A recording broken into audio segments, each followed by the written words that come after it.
الحمدللہ نحمده ونستعینه ونستغفره ونؤمن به ونتوکل علیہ ونعوذ باللہ من شرور انفسنا ومن سیئات اعمالنا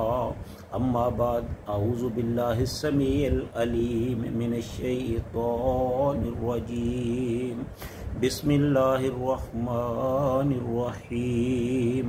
فنبذناه بالآراء وهو سقيم وأنبتنا عليهم شجرة من يقطين وأرسلناه إلى 100,000 أو يزيدون فآمنوا فمتعناهم إلى حين صدق اللہ العظیم۔ ہر قسم کی حمد و ثناء اللہ تعالیٰ کی ذات والا صفات کے لیے، جس نے ساری دنیا کو پیدا کیا، زمین بنائی، زمان بنایا، جہاں بنائی، سب کو رزق اور روزی عطا فرمائی، اور لاکھوں کروڑوں درود و سلام آمنہ دلال، پیکر حسن و جمال، صاحب شرف و کمال، پیغمبر بے مثال حضرت محمد الرسول اللہ صلی اللہ علیہ وآلہ وسلم کی ذات والا صفات پر۔ ناظرین، یہ حضرت یونس علیہ السلام کے بارے میں ہمارا دوسرا پروگرام ہے۔ اس سے پہلے ہم نے بتایا تھا کہ حضرت یونس علیہ السلام نے جب مچھلی کے پیٹ میں اللہ کی تسبیح بیان کی تو اس تسبیح کی برکت سے اللہ نے حکم دیا، مچھلی کو حکم دیا کہ تم یونس علیہ السلام کو باہر خشکی پر چھوڑ آؤ۔ تو اس تسبیح کی برکت سے وہ جو مچھلی تھی اس نے حضرت یونس علیہ السلام کو باہر خشکی پہ ڈال دیا۔ فرماتے ہیں اللہ تعالیٰ کا ارشاد ہے کہ لَلَبِثَ فِي بَطْنِهِ إِلَى يَوْمِ يُبْعَثُونَ، اگر وہ مچھلی کے پیٹ میں اللہ کی تسبیح بیان نہ کرتے، حمد و ثنا نہ کرتے، تو حضرت یونس علیہ السلام کو قیامت تک مچھلی کے پیٹ میں ہی رہنا پڑتا۔ یہ اللہ تعالیٰ نے انتہائی رحمت اور کرم نوازی فرمائی کہ حضرت یونس علیہ السلام کی دعا کو قبول فرمایا اور ان کو مچھلی کے پیٹ سے نجات دلائی۔ لَلَبِثَ فِي بَطْنِهِ إِلَى يَوْمِ يُبْعَثُونَ، تو وہ اس دن تک اس مچھلی کے پیٹ میں رہتے جس دن مردوں کو زندہ کیا جائے گا، یعنی قیامت تک مچھلی کے پیٹ میں ہی رہتے۔ فَنَبَذْنَاهُ بِالْآرَاءِ وَهُوَ سَقِيمٌ، پھر ہم نے انہیں ایسی حالت میں ایک کھلے میدان میں لا کر ڈال دیا کہ وہ بیمار تھے۔ تسبیح پڑھنے کی برکت سے اللہ تعالیٰ نے مچھلی کو حکم دیا کہ وہ انہیں کھلے میدان کے کنارے لا کر ڈال دے۔ چنانچہ ایسے ہی ہوا۔ اس وقت حضرت یونس بہت کمزور ہو چکے تھے، اور بعض روایات میں ہے کہ ان کے جسم پر بال نہ رہے تھے۔ اللہ تعالیٰ نے ان کے اوپر ایک درخت اگا دیا۔ بعض روایات میں ہے کہ وہ کدو کا درخت تھا، اس سے انہیں سایہ بھی حاصل ہوا، اور شاید اس کے پھل کو اللہ تعالیٰ نے ان کے علاج کے لیے بھی بنا دیا۔ جو کدو کا درخت ہوتا ہے وہ درخت نہیں ہوتا، وہ ایک بیل کی صورت میں ہوتی ہے، جس کو پنجابی میں ول کہتے ہیں۔ تو وہ ایک بیل ہوتی ہے جسے کدو لگتا ہے، تو وہ زمین سے تقریباً اس کے جو پتے ہیں وہ 1 فٹ تک ابھرے ہوئے ہوتے ہیں، اور اس کے پتے جو ہیں وہ بڑے بڑے ہوتے ہیں۔ تو اس پتوں کے نیچے حضرت یونس علیہ السلام کو مچھلی نے ڈال دیا،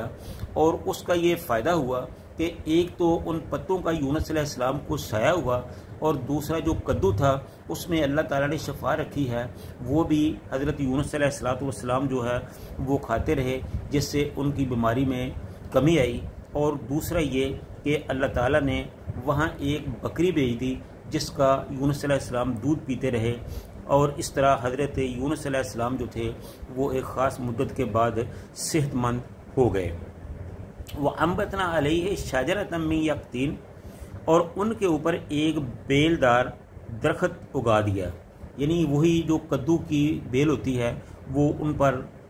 اگا دیا جس کا ان کو ایک تو سایہ ہوا اور دوسرا انہوں نے کھانے میں بھی استعمال کیا۔ وَأَرْسَلْنَاهُ إِلَى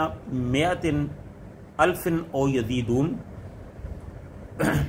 اور ہم نے انہیں 1,00,000 بلکہ اس سے بھی زیادہ لوگوں کے پاس پیغمبر بنا کر بھیجا۔ وَأَرْسَلْنَاهُ، اور بھیجا ہم نے ان کو إِلَى مِائَةٍ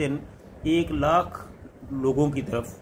إِلَى مِائَةٍ أَلْفٍ أَوْ يَزِيدُونَ، بلکہ 1,00,000 سے بھی زائد لوگوں کی طرف پیغمبر بنا کر بھیجا۔ گویا کہ حضرت یونس علیہ السلام کی امت ہے جو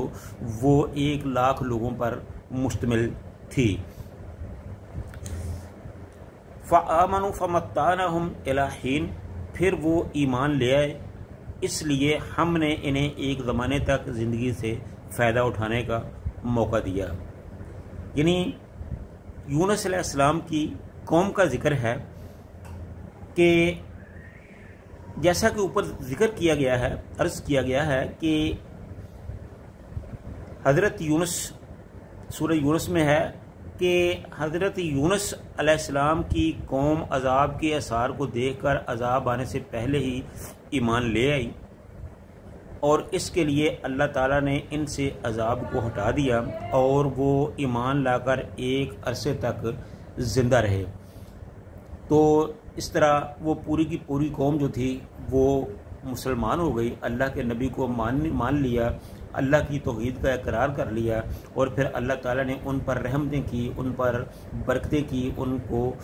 دنیا کی اور آخرت کی نعمتوں سے نوازا، اور جب تک وہ زندہ رہے اللہ تعالیٰ کی ان پر رحمت اور فضل و کرم رہا۔ تو اس سے پتہ یہ چلتا ہے کہ جو لوگ اللہ اور اس کے رسول پر ایمان لے آتے ہیں وہ دنیا میں بھی خوش و خرم رہتے ہیں، اور آخرت میں تو اللہ تعالیٰ انہیں انعام و کرام سے نوازے گا ہی۔ جس طرح یونس علیہ السلام کی قوم اللہ کے نبی پر ایمان لے آئی اور اللہ کو مان لیا اور وہ عذاب سے بچ گئے، تو اس لیے یہ ضروری ہے کہ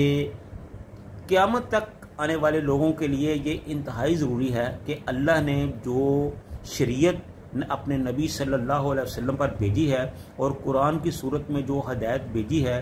چاہیے کہ اس پر عمل کیا جائے، اپنے آپ کو اس کا پابند رکھا جائے، اور جو قاعدے کلیے ضوابط اللہ تعالیٰ نے ہمارے لیے بنائے ہیں ہم اس میں رہتے ہوئے اپنی زندگی کو گزاریں، تاکہ ہم بھی اللہ کی رحمتوں کے مستحق ہو سکیں۔ اللہ تعالیٰ ہم سب کو عمل کی توفیق عطا فرمائے۔ وآخر دعوانا ان الحمد للہ رب العالمین۔